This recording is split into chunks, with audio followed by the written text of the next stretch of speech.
কলিজায় খুব বেশি সাহস হয়ে গিয়েছে তোর, তাই না? ঠিক আছে। ডয়ারে একটা স্লিভলেস রেড কালার নাইটি পরে আছে। Go and or that, I am coming. নাচতে তো পারিসই, সো আজ সারা রাত তোর নাচানাচি চলবে জাস্ট। তবে নাচটা নাচাবো আমি, তাও আবার আমার পছন্দের, আমার ওয়েতে। বান্দির মেয়ে। এহেন শীতল অথচ হিংস্র হুমকির অভিঘাতে রমণীর সর্বাঙ্গ বেয়ে যেন শীতল শিহরণ নেমে গেল। কাপা হাতে তড়িৎ ফোনটি নামিয়ে রাখল মাহি। বুক ধড়ফড় করছে তার। ভয়ার্ত চোখ দুটো তখনই এদিক ওদিক ছুটল লুকোনোর জায়গা খুঁজতে। ওদিকে ফোনের ওপাশে থাকা রুডমানবের অধর কোণে ফুটে উঠেছে এক চিলতে বাঁকা হাসির রেশ। হাতে ধরা ফোনটি কপালের সঙ্গে ঠেকিয়ে রেখে কয়েক মুহূর্ত নিশ্চুপ রইল মুগ্ধ। এরই মধ্যে নিস্তব্ধ কামরাটির দুয়ার দ্বারে সহসা দু একবার টোকা পড়ল। রুডমানব ভ্রুক্ষেপহীন সেদিকে বসে রয়েছেন ঠায়। দরজার ওপাশ থেকে হিমাংশু রায় এতক্ষণে ভদ্রস্বরে প্রবেশের অনুমতি চাইলেন, তবে নিশ্চুপ মুগ্ধ। সুবিশাল শীতাতপ নিয়ন্ত্রিত কক্ষটির একেবারে আদ্যপ্রান্তে বিছিয়ে রাখা প্রশস্ত একখানা ডেস্ক। সেই ডেস্কের পেছনের চেয়ারে বলিষ্ঠ দেহ এলিয়ে বসে আছে মুগ্ধ। দুই পা তুলে রেখেছে ডেস্কের গায়ে। বাঁ হাতের আঙুলের ফাঁকে জ্বলছে জ্বলন্ত সিগার, ফুঁকছে আপন মনে। হিমাংশু রায় দরজার কাছে দাঁড়িয়ে আর সময় নষ্ট করলেন না। তড়িৎ দুয়ার ঠেলে সামান্য ত্রস্ত পদক্ষেপে কক্ষে প্রবেশ করতেই কর্ণকুহরে ভেসে এলো রুডমানবের গম্ভীর কণ্ঠ। দাঁড়ান। সহসায় থেমে গেলেন হিমাংশু রায়ের ব্যস্ত কদম। স্বনিগ্ধ দৃষ্টিতে তাকালেন মুগ্ধর দিকে। মুগ্ধ অবশ্য তার এরূপ দৃষ্টির কোনো তোয়াক্কাই করল না, বরং ধীরস্থির ভঙ্গিতে ডেস্কের উপর থেকে পা দুইখানি নামিয়ে আনল সে। ঠোঁটের কোণে সিগার চেপে নির্বিকার ভঙ্গিতে উঠে দাঁড়ালো পরক্ষণে। দুই হাত গুজল পকেটে। বলিষ্ঠ দেহে কেবল জড়িয়ে রাখা কালো রঙের একখানা শার্ট। বুকের সামনের প্রতিটা বোতাম কেমন হাঁ করে খুলে রাখা। সে এগোলো। ধূপধাপ কদমের প্রতিটা শব্দে দাম্ভিকতার ছোঁয়া লেপ্টে এগোলো। কক্ষের ঠিক বাদিকে বিছিয়ে রাখা প্রশস্ত ডিবান, সেথায় পূর্বেই সাজিয়ে রাখা হয়েছে দাবার কোট। মুগ্ধ কেমন নির্বাক ভঙ্গিতে এগিয়ে গিয়ে তার এক প্রান্তে বসল। তা দেখে হিমাংশু রায়ের ঠোঁটের কোণে আচমকাই ফুটে উঠল এক চিলতে বাঁকা হাসির রেশ। পুরনো দিনের কটা স্মৃতিচারণ করার উদ্দেশ্যে ধীর পায়ে এগিয়ে এলেন তিনি। চুপচাপ এসে বসলেন মুগ্ধর মুখোমুখি। দাবার ছকে এক আধবার দৃষ্টি বুলিয়ে উচ্ছ্বসিত কণ্ঠে বললেন, আমি কিন্তু আগের চাইতেও অনেকটা ভালো খেলতে শিখে গিয়েছি অধীর। ঠোঁট পিষে হাসল মুগ্ধ। চালল নিজের প্রথম চাল। তবে সেই চাল ছিল নিতান্তই বাচ্চামো চাল, তাও আবার হিমাংশু রায়ের ভাষ্যমতে। হিমাংশু রায় গাল ভরে হেসে চাল চেলে বলে ওঠেন, এটা কি করলে? জেনে বুঝে আমায় সুযোগ দিলে, অথচ তুমি চাইলেই আমায় আটকে ফেলতে পারতে। নির্বিকার মুগ্ধ। তীক্ষ্ণ কুটিল দৃষ্টি উঁচিয়ে তাকালো খেলায় মত্ত হিমাংশু রায়ের পানে। জমিদার কর্তা এক প্রকার নাচতে নাচতে গুটি চাললেন। মুগ্ধর প্রথম চালকে প্রতিহত করলেন অনায়াসে। পরক্ষণে বলে উঠলেন, নাও এবার চালো। এবারে দক্ষ কৌশলীর ন্যায় আঙুল চালায় মুগ্ধ। হিমাংশু রায়ের সদ্য চালানো গুটিটার আশেপাশে থাকা আরও দুটো গুটি একসঙ্গে প্রতিহত করল মাস্টার চালে। এহেন কাণ্ডে হতবম্ব হিমাংশু রায়। তড়িৎ দুই চোখ ডোলে তাকালেন কোর্টের দিকে। এ কি, তিনি যে ফেঁসে গেলেন। বেচারা ভুল চালের চিন্তায় অতিষ্ঠ। ঠিক তখনই সম্মুখ থেকে শোনা গেল মুগ্ধর গমগমে কণ্ঠ, শুনলাম কাকে নাকি আজকে ছুঁয়েছেন। সহসা কপাল গোছায় হিমাংশু রায়। স্বনিগ্ধ দৃষ্টিতে তাকায় মুগ্ধর পানে। জিজ্ঞেস করে, মানে, কার কথা বলছো? তীক্ষ্ণ দৃষ্টিজোড়া মুহূর্তেই সম্মুখে তাক করল মুগ্ধ। মুখাবয়ে সেই চিরচেনা ভয়ানক ভঙ্গিমা টেনে শুধালো, জানেন না? শুষ্ক ঢোক গিলল হিমাংশুরায়। কম্পিত কণ্ঠে কোনো মতে আওড়ালো, মানে, আসতে পারি? দুয়ার প্রান্ত থেকে ভেসে আসা রিনরিনে নারী কণ্ঠের মায়াবী ধ্বনিতে মুহূর্তেই রুড মানবের হুমকির চিন্তার গভীর ঘোর ভেঙে ছিটকে বেরিয়ে এলো মাহি। ধীরে সুস্থে ঘাড় ঘুরিয়ে দৃষ্টি মেলল দরজার পানে। দুয়ারে দাঁড়িয়ে আছে নীরু, মুখাবয়ে গাম্ভীর্যের প্রগাঢ় ছাপ। দুই হাত বুকের কাছে আলগোছে জড়ানো তার, পরনে বাদামি রঙের চুড়িদার। গলার চারপাশে পেঁচানো ওড়নার এক প্রান্ত বাতাসের মৃদু ঝাপটায় দুলছে যেন। কোমর পেরিয়ে হাঁটু ছুঁই ছুঁই করা ঘন কেশগুচ্ছ বাতাসের তালে দুলে উঠছে বারংবার। রমণীর কাজল কালো চোখ দুটি যেন গভীর এক খাত। অষ্টাদশীর এহেন ভুবনমোহিনী রূপে এক প্রকার বিমুগ্ধ মাহি। বিস্ময়ের ঘোরে বেভুলার ন্যায় তাকিয়ে রইল কয়েক মুহূর্ত। অথচ যার অনুমতির অপেক্ষায় নীরু এখনো দুয়ার প্রান্তে নিশ্চুপ দাঁড়িয়ে আছে, তার দিকে তাকিয়ে থাকার এই অনুচিত বেখেয়ালিপনা ঠিক কতক্ষণ স্থায়ী হলো তার হিসেবটুকু বোধগম্য হলো না মাহির। তা দেখে কিছুটা ইতস্তততায় জড়ালো নীরু।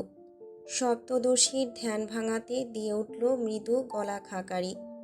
নীরবতার দেয়াল চিরে ভেসে আসা এহেন হুটহাট প্রতিশব্দে চমকে উঠল মাহি। সম্বিত ফিরতেই নিজের অমন অন্যমনস্কতায় অন্তঃকোণে খানিকটা লজ্জাবোধ হলো তার। দ্রুত নিজেকে সামলে নিয়ে মুখাবয়ে কপট গাম্ভীর্য টেনে এনে বলল, আসুন। অনুমতি মিলতেই নীরুর তুলতুলে কদমজোড়া ধীর পায়ে অগ্রসর হলো। নীরবে কয়েক পা এগিয়ে এসে থামল মাহির একদম সম্মুখে। দৃষ্টিতে একরাশ দৃঢ়তা মিশিয়ে নিরেট অথচ স্থির কণ্ঠে প্রশ্ন ছুড়ে দিল, অধীরদার সঙ্গে আপনার কি সম্পর্ক? অসময়ে উত্থাপিত অমন উদ্ভট প্রশ্নটি কানে যেতেই মাহির কপালের চামড়ায় ফুটে উঠল কটা সূক্ষ্ম ভাঁজ। তীক্ষ্ণ হয়ে উঠল দৃষ্টিযুগল।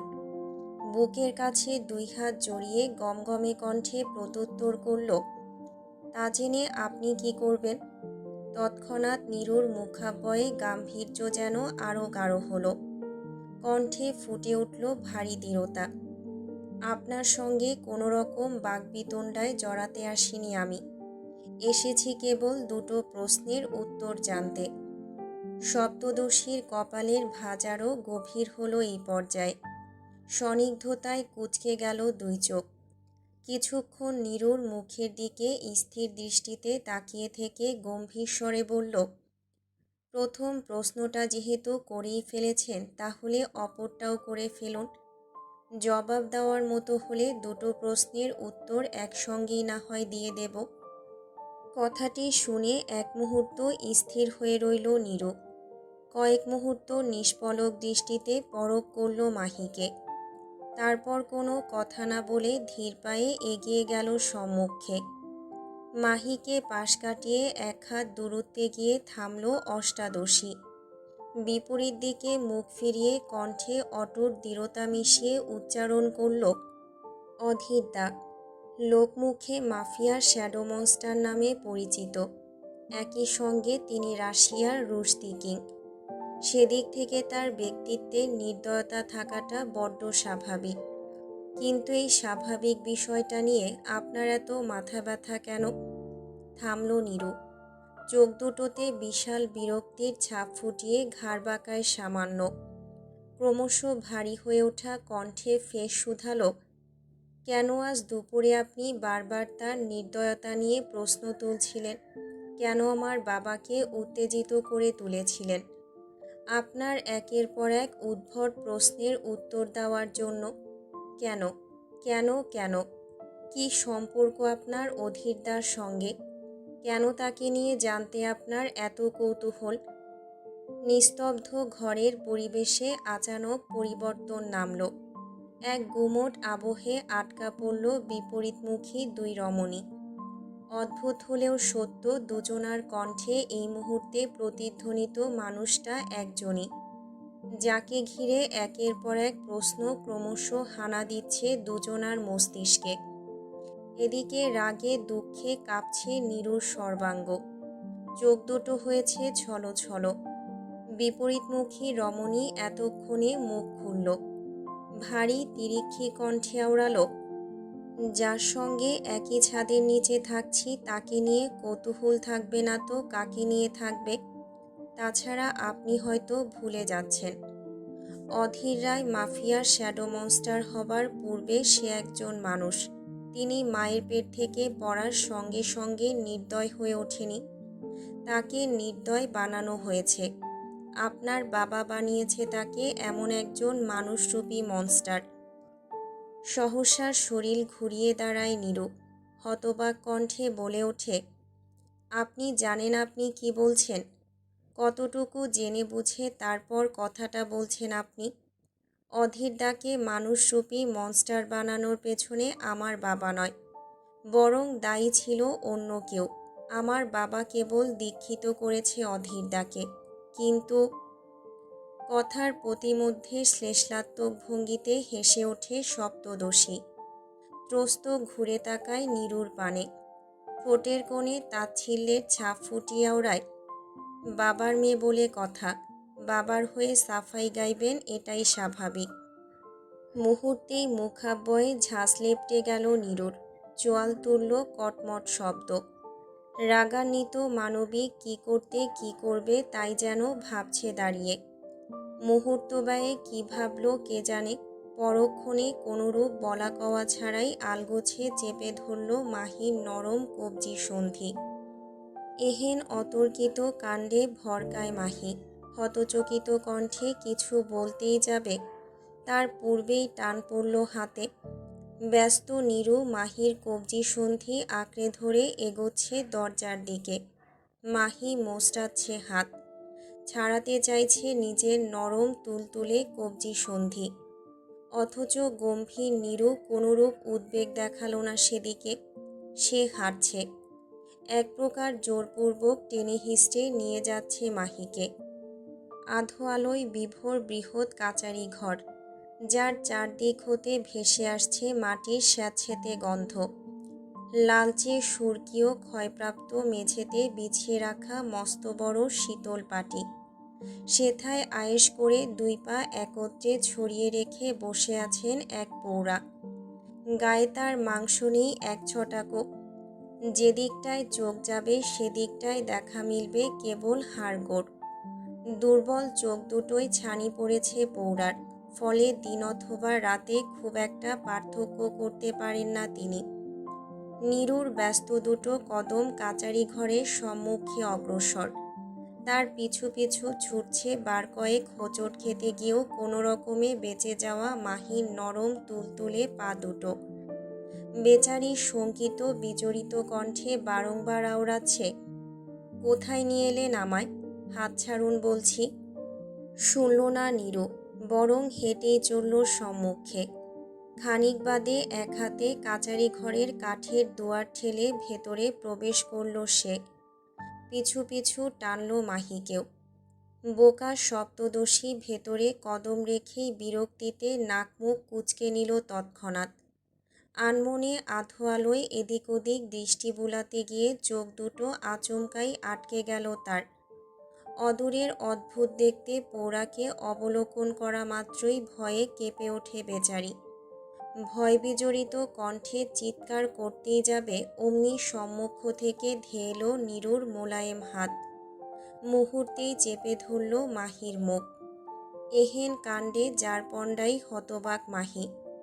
বিস্ফোরিত দৃষ্টিতে নীরুর পানে তাকাতেই কর্ণকুহুরে ভেসে এলো নীরুর চাপা স্বর, হুঁশ, টু শব্দটিও করো না, শুধু চুপচাপ শুনে যাও সব কিছু।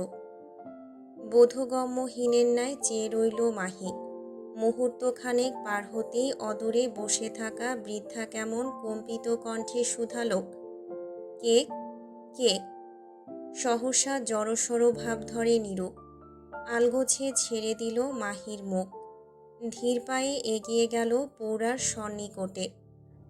রইস হয়ে নিজের তুলতুলে হাত দুটো দিয়ে আলতো করে চেপে ধরল পৌরার কঙ্কালপ্রায় হাতখানা। ঠোঁটের কোণে মিষ্টি হাসির রেশ টেনে শুধালো, আমি ঠাকুমা, নিরুপমা। মুহূর্তেই পৌরার চোখে মুখে লেপ্টে গেল একাকার সম খুশির রেশ। দুর্বল কম্পিত কণ্ঠে কোনো মতে আওড়ালো, এতগুলো দিন পর কি মনে কইরা? রমণী এবার চোখ তুলে তাকালো অদূরে দাঁড়িয়ে থাকা মাহির পানে। চোখের ইশারায় বোঝালো কাছে এসে বসতে। অথচ বোকা মানবীর কি হলো কে জানে, সে কেমন শক্ত মুখে দাঁড়িয়ে রইল ঠায়। এহেন কাণ্ডে ফোঁস করে দীর্ঘ নিঃশ্বাস ফেলল নীরু। খানিক বাদে মেয়েটার উপর থেকে দৃষ্টি সরিয়ে এনে পৌরাকে জিজ্ঞেস করল, আমাকে ওই ঘটনাগুলো আরেকবার বলবে ঠাকুমা? ভীষণ ইচ্ছে করছে শুনতে। কথাটা কর্ণকুহরে পৌঁছাতেই সর্বাঙ্গ ঝাঁকিয়ে ওঠে পৌরার। নড়ে ওঠে তার কালছিটে অধর যুগল। মাথাটা দুই ধারে নাড়িয়ে না বোঝাতেই নীরু কেমন গো ধরল। এক প্রকার নাছোড়বান্দার ন্যায় বলে উঠল, বলো না ঠাকুমা, প্লিজ বলো। মেয়েটার এহেন নাছোড়বান্দার স্বভাবে বরাবরই হার মানেন পৌরা। আজও হলো তাই। তিনি কিয়ৎক্ষণ চুপ থেকে বলতে শুরু করলেন। অদূরে দাঁড়িয়ে থাকা মাহিও শুনতে লাগলো মনোযোগ দিয়ে। 24 বছর আগের কথা। আমি তখন এই জমিদার বাড়িত কামকাইজ করি। শ্যামা যখন মারা গেল তখন অতীত। শ্মশান জুড়ে নেমে এসেছে এক অদ্ভুত নিস্তব্ধতা। চারপাশের বাতাসে ধূপধুনোর গন্ধের সঙ্গে চন্দন কাঠ আর দাহমান কাঠের ধোঁয়া মিলেমিশে একাকার যেন। একপাশে দর্শক পুরুষ লোকেরা দাঁড়িয়ে আছে, করছে কানাঘুষা। কেউ কেউ শেষকৃত্যের আয়োজনে ব্যস্ত। পুরোহিত মশাই মন্ত্র উচ্চারণ করছেন। খানিকটা দূরে আড়ালে কয়েকজন নারী অশ্রুসিক্ত নয়নে স্থির হয়ে দাঁড়িয়ে আছেন। ভিড়ের সম্মুখে আঁচলে মুখ গুজে কাঁদছেন ইন্দুমতি, জমিদার বাড়ির গৃহকর্মী। তার এক হাতের বাঁধনে জাপটে ধরে রাখা 6 বছরের একটি নাদুস নুদুস বাচ্চা। বাচ্চাটা কাছে বারংবার বলে যাচ্ছে, ছাড়ো আমায় দিদা, আমি আমার আম্মার কাছে যাব। ইন্দুমতি ছাড়লেন না, উল্টো কাঁদতে লাগলেন অঝরে। ভাঙা গলায় একটুখানি বললেন, অধীরদা ভাই, আমনের আম্মা আর নাই, আমনের আম্মা নাই। শুনল না বাচ্চা অধীর। ওইটুকু নাদুস নুদুস গায়ের অসামান্য জোরে বারংবার ছুটে পালাতে চাইছে মধ্যবয়সীর হাত থেকে। এরই মধ্যে শ্মশানঘাটে দাঁড়িয়ে থাকা পুরোহিত মশাই আওয়াজ তুললেন। গমগমে গলায় উচ্চারণ করলেন, শবদেহ চিতায় চড়াও। আদেশ পাওয়া মাত্রই পাশে থাকা নিচু খাটিয়ার সম্মুখে ছুটলেন 4 জন পুরুষ। ধীরলয়ে মৃতদেহটিকে শ্মশানে সাজানো কাঠের চিতার উপর তুলে শুইয়ে দিলেন তারা। আলগোছে মুখ হতে সরিয়ে দিলেন কাপড়টুকু। অমনি ভিড়ের মাঝে দাঁড়িয়ে থাকা ছোট্ট অধীরের স্তম্ভিত চোখ দুটো সহসাই আটকে গেল মায়ের ফ্যাকাশে মুখপানে। মুহূর্তেই কান্না ভুলে বেফুলার ন্যায় তাকিয়ে রইল বাচ্চাটা। তার চোখের সামনেই কেউ একজন আগুন নিয়ে এগিয়ে গেল মায়ের শবদেহের সম্মুখে। কেউ একজন বোধহয় ভিড় হতে বলে উঠল, আরে আরে, কি করছিস হাবা? মুখাগ্নি তো ছেলে দেবে, তুই দিচ্ছিস কেন লা? আগুন হাতে নিয়ে দাঁড়িয়ে থাকা চ্যাংড়া ছোকরাটা কথাটা শোনা মাত্রই মুখ ভর্তি করে থুতু ফেলল সম্মুখে। অত্যন্ত বিতৃষ্ণা ভরা কণ্ঠে বলে উঠল, খুনির হাতে মুখাগ্নি, তাহলে তো নরকেও ঠাঁই হবে না এর। সহসা চুপ করে গেলেন ভিড়ের একপাশ। চ্যাংড়া ছোকরাটা থোড়াইয়ার ধার ধরল কারো।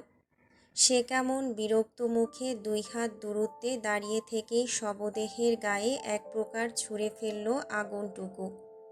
মুহূর্তেই দাউ দাউ করে উঠল চিতার চারপাশ। জ্বলতে লাগলো অপ্সরার নিথর দেহ। তা দেখে বুক কাঁপিয়ে চিৎকার দিয়ে ওঠে অধীর। নাদুস নুদুস দেহটা এবার অসামান্য জোরে সকল বাঁধন ছিন্ন করে ছুটল মায়ের জ্বলন্ত চিতার পানে। ইন্দুমতি ভরকালেন। অধীরের পিছু পিছু ছুটতে গেলেই পেছন থেকে কেউ একজন টেনে ধরলেন তার হাত, শোনালেন সতর্ক বার্তা। ওদিকে অধীর ততক্ষণে কাঁদতে কাঁদতে ছুটে এসেছে বড্ড কাছে। বোধহীনের ন্যায় বাচ্চা ছেলেটা মায়ের জ্বলন্ত চিপায় ঝাঁপ দিতে গেলেই পাশ থেকে পুরোহিত মশাই টেনে ধরেন তার হাত। তবুও অধীর বাঁধহীন। মাকে অমন জ্বলতে দেখে কাতরাতে কাতরাতে আওড়ায়, আম্মা, আম্মা আমায় সাথে নাও আম্মা, আম্মা আমিও যাব আম্মা, আম্মা। সম্পূর্ণ শ্মশান যেন এক মুহূর্তের জন্য থমকে গেল এহেন দৃশ্যে। কেউ কেউ বাচ্চা ছেলেটার দিকে তাকাচ্ছে একাকার সম ঘৃণার দৃষ্টে, তো আবার কেউ কেউ তাকাচ্ছে অদ্ভুত এক মায়ায়। কিয়ৎক্ষণ পার হতে না হতেই শ্মশানের ভিড় ঠেলে এগিয়ে এলেন কিছু নাম না জানা পুরোহিত। তাদের চোখে মুখে সে কি উপচে পড়া রাগ, চোয়ালের পেশি বড্ড শক্ত। তারা এসেই কেমন গর্জন তুললেন রাগে, হায় হায়, ওর মতো বেশ্যা নাসনেওয়ালির অপবিত্র দেহটা এখানে পোড়াচ্ছে কারা? তার অনুমতি নিয়ে পোড়ানো হচ্ছে ওকে। তখনই ঘাবড়ে ওঠেন সকলে। অধীর স্তব্ধ হলো এরূপ হুঙ্কারে। শেষকৃত্যের কাজে নিয়োজিত পুরোহিত মশাই খানিক দোনামোনা করে এগিয়ে এলেন সম্মুখে। নতমুখে আওড়ালেন, আসলে চুপ, একদম চুপ। এই বেশ্যাকে এখান থেকে তুলবি, নয়তো আজকের পর থেকে এই গ্রামের কারোর শেষকৃত্যে আমরা উপস্থিত থাকব না। এবার সিদ্ধান্ত তোদের, তোরা ভেবে দেখ কি করবি। মুহূর্তেই আঁতকে ওঠেন ধর্মপ্রাণ সকলে। একযোগে নিক্ষিপ্ত করলেন বেশ কটা ভীত বাক্য।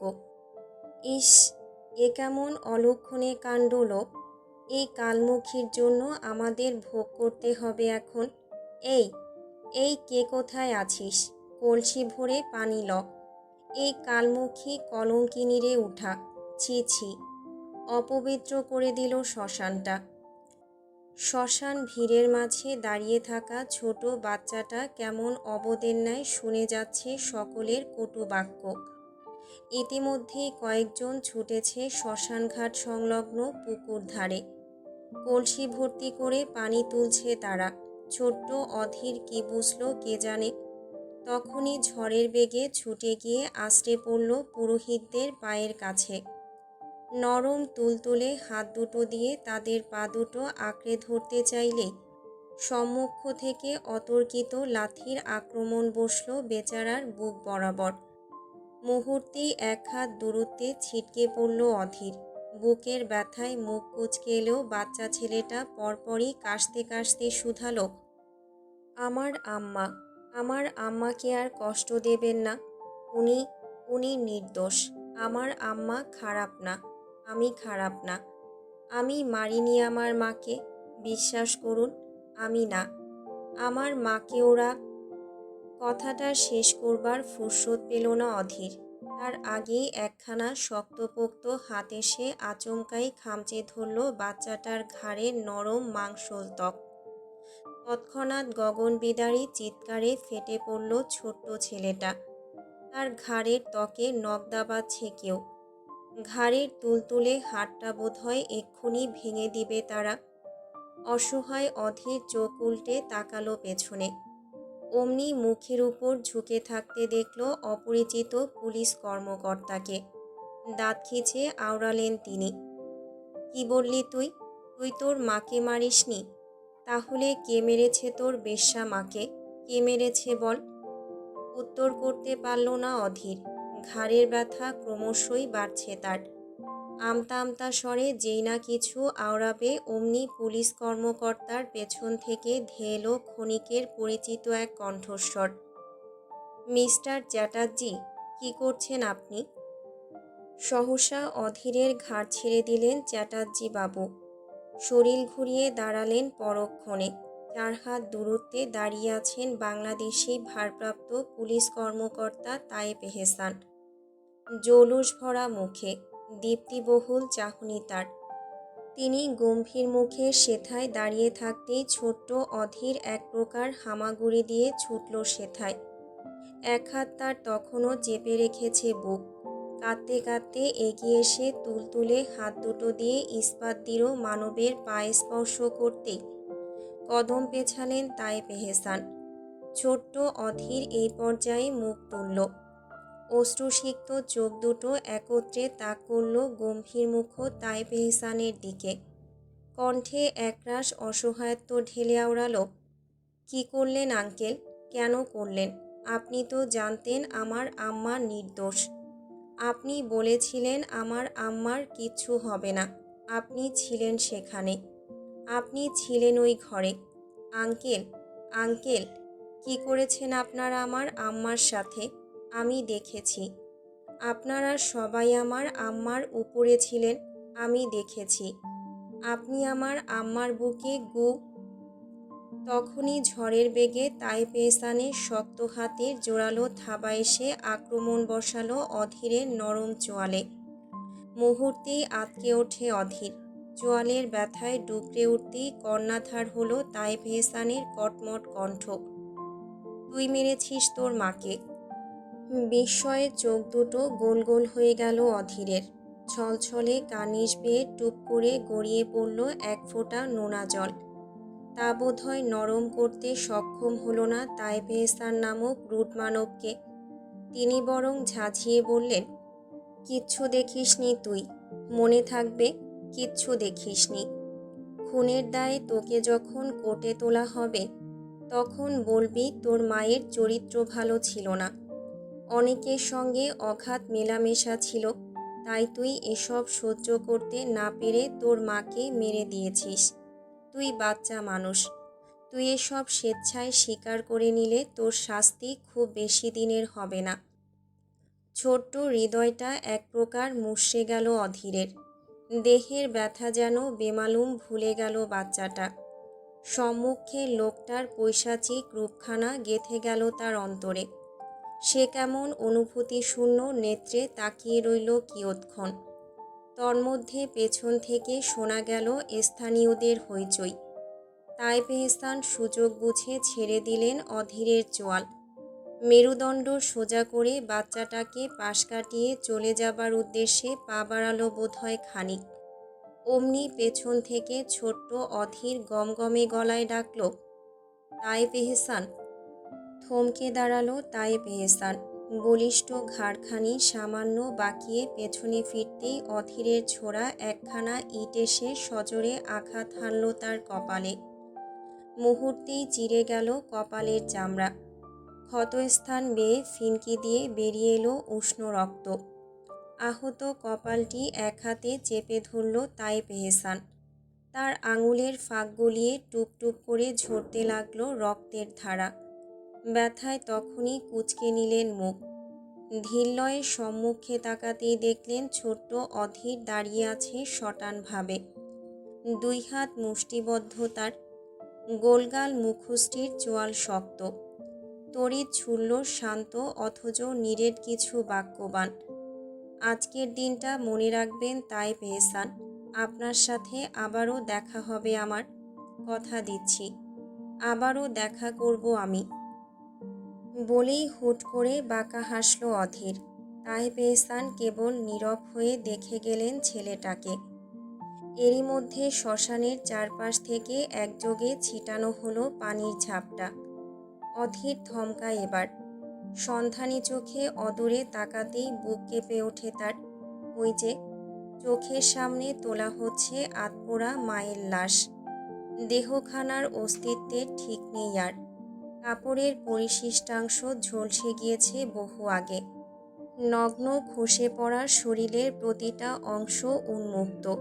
ইস, সে কি বীভৎস দৃশ্য! বাচ্চাটা বুঝি ভয়ে জ্ঞান হারাবে হারাবে ভাব। তবুও সে নিজেকে সামলালো। চিৎকার দিয়ে উঠে বলল, আম্মা, আমার আম্মারে ঢাকো, ঢাকো আমার আম্মারে। শুনল না কেউই।